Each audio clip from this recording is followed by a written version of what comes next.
Hey, courageous ones. Brother Rob Wilson here.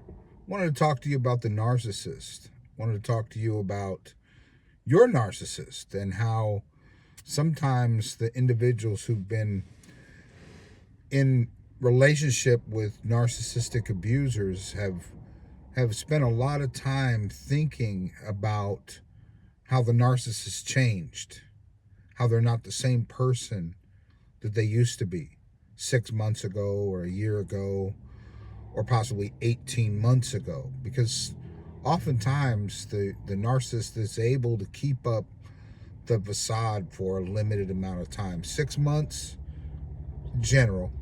A year, maybe. 18 months, that's the limit of them keeping up the facade.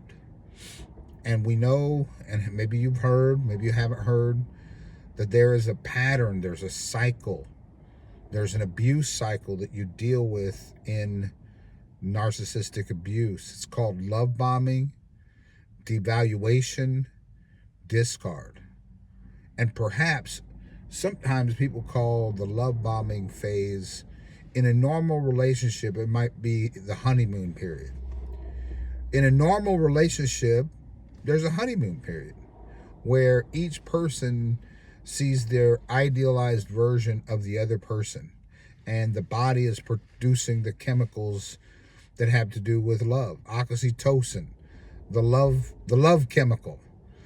And that might last for 6 months to a year or 18 months, and then everything kind of levels off.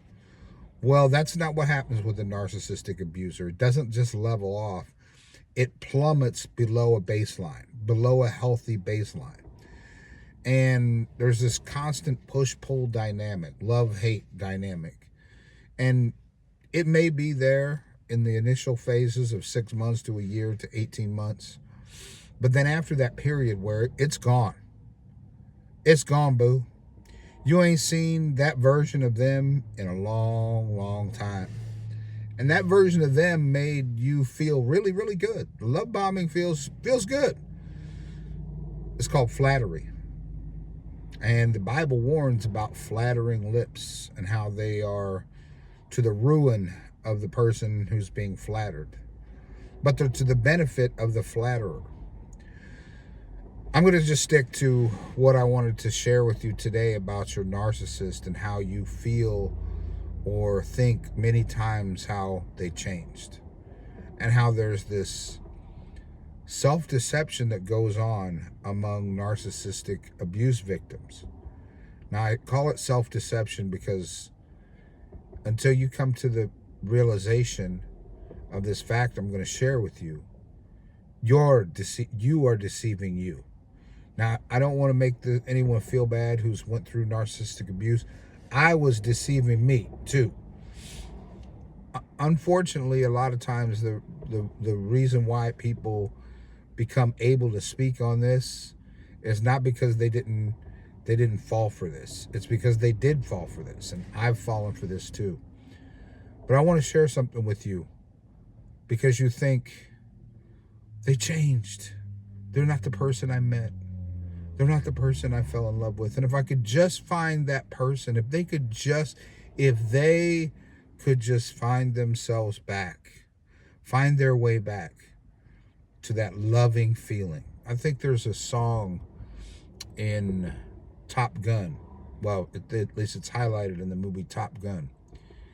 You've lost that loving feeling, now it's gone, gone, gone, gone. Remember that? Don't let it slip away. I'm not going to butcher that anymore, but you think in your head that they lost their love and feeling. They forgot the reason they fell in love with you in the first place. And this is going to be, it's going to be a real simple thing I'm going to say to you, to let you get the freedom. It's how I got my freedom, and it's how you're going to get your freedom from this person and holding yourself hostage to who they used to be and thinking that they changed. They never changed. They never changed. The person now who has no empathy for anything going on in your life. There's no connection there. You want to share with them, but they stare blankly at you as you're speaking. Or they get frustrated with you as you go to tell them about your day. They used to love to hear about your day. Or so it seemed. They didn't change, beloved. They stopped acting. They didn't change. They didn't become a different person. The person that you met was a different person. It was a facade. It was an act. Narcissists are actors. They play roles. They play roles, and they know how to slip in and out of those roles. Because if you're still in the abuse, or maybe if you're out and you look back on it, you can see the opportune times for their opportunity and for their benefit, that they could go back and act like that person again. They could act like they found that loving feeling. They could act like they cared. They could act like they truly were thoughtfully thankful for what you did. But the fact of the matter is, they could say a thank you 10,000 times and they don't have actual gratitude. Thank you is a formality to a narcissist. Thank you means we're even. Thank you means we're even. It doesn't mean that you can expect any form. And I'm saying this because, and this is going to be another video I'm going to do soon. They stalked you. They knew who you were. See, they're trying to convince you now that you have low value. The devalue stage makes you feel like you have low value. No, boo. They didn't get with you because you don't have value. They got with you because you are high value. Don't fool yourself. And don't let them fool you. They got with you because you're high value. They got with you because you're a giver. They got with you because you are kind. They got with you because you're compassionate. They got with you because you're empathetic. You are everything they're not. You didn't change. You didn't change. You might have been more happy, more positive, had a brighter outlook on the world while you were being love bombed, but you haven't lost your kindness. You haven't lost your curiosity. You haven't lost your patience. They got to find somebody with patience. They got to find somebody who here, this is what you did if you stayed in a relationship with a narcissist for any period of time. They have no explanation for what they did or what they said to you or how everything was going good for days, and suddenly they ghost you and don't speak to you or reach out to you or respond to you for a week, but they will come back a week later. Now, they could have been off talking to somebody else, or they are so cunning and so crafty, they could have crafted this whole plan just to be entertained by you. But the fact of the matter is, you didn't change. But the changes that have taken place, they've made those changes. This relationship relating to this unrelatable person has made some changes in you, and it's not been for the good. Maybe you had a secure attachment type. You're the type of person, you don't need a phone call every 3 hours. You don't need a morning text, an afternoon text, an evening text on days that you're not going to see each other. You don't need all that attention. But because they gave you all that attention, and like I said, it went beyond the recess or the retreat of the honeymoon phase wearing off, and it went below a baseline of anything healthy. It went into a bankruptcy mode. Now you're fearful. Now you're asking what's going on. Now you're asking, why are they doing this? And guess what? They don't have any explanation. They're not going to give you one if they do know. The high functioning narcissist knows what they're doing. But there's a low functioning, low level narcissist that just knows these tactics and these tricks, and they perform these mind games with people, and they are really unaware. They have no self-awareness. They have no personal understanding. So explanations you want to get, you'll never get. They don't have an explanation. They don't even understand themselves. But you do understand yourself, and you've been right. You've been right. That's the main thing that victims of this abuse need to hear and know. You're right. What you think you see, and what you think you hear, you really do hear it. And it's unacceptable. But you need to stop negotiating with a terrorist, because that's what a narcissist is. They're a terrorist. They're not going to care. They're not going to show kindness. They're not going to show compassion. They're not going to show empathy. Times when possibly they did seem to care, or maybe even they cried when you confronted them, or they got in a situation that you bailed them out of, and you tried to tell them not to get in that situation, and they cry to get you to help them. They cry to get you to be empathetic. But they're not, or even if you confront them and they cry, they're not crying over what they did. They're crying over the fact that they got caught and you've had enough of it.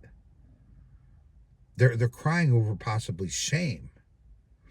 Many people can shed tears over remorse, conviction, guilt they feel over hurting someone they love. That's not the reason for their tears. The reason for their tears is the shame they feel inside. And at the drop of a hat, it'll be gone. Even the shameful part of it will be gone. But if there's any conviction, any self-awareness of their selfishness, it does not last.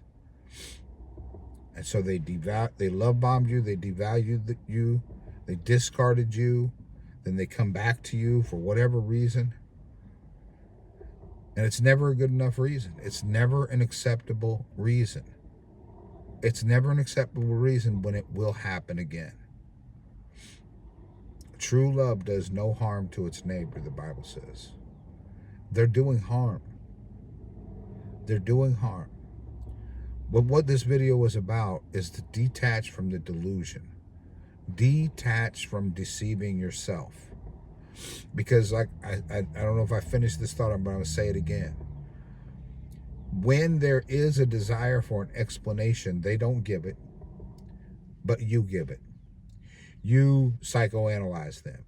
You excuse their conduct or their behavior because they had a rough childhood, or because they had their story is they had an abusive ex-wife or ex-husband. That's their story.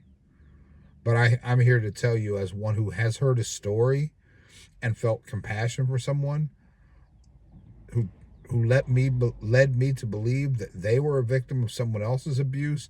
Later on, I found out, oh no, you weren't the victim. You were the victimizer. They do that a lot.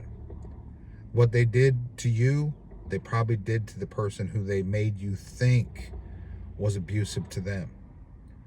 The way they have shamed you and blamed you when they pressed and they got one moment of reactionary, what would be called reactionary abuse out of you, when you were just essentially defending yourself. Then everything they did to get you there, everything they did to provoke you, the way they had betrayed you, that started the conversation to begin with, that's all gone, and it's all pointed at you. Okay, they did the same thing to them.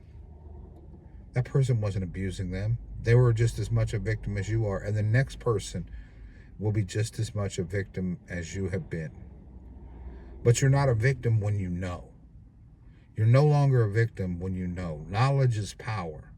So I'm just making this video today to give you the knowledge. They didn't change, beloved. They stopped acting. They knew they didn't have to act anymore. They knew they had you hooked. They knew they had you in love with them. They were never in love. They can't love. When a narcissist says, I love you, they're really saying, I love the fact that you love me. There's no love that's just generated from the inside of a narcissist's heart. All right. I hope that blesses you. You are the real deal. You are the real deal. Any changes that's made you worse off were inflicted upon you by the abuse. But the way they changed, they didn't change to the fact where they became a different person. They just revealed who they've always been and who they always will be. The narcissist you met, that's the real person. Everything else was an act. All right, stay healthy. Remember, you're not a victim anymore. Through the truth, you are a victor.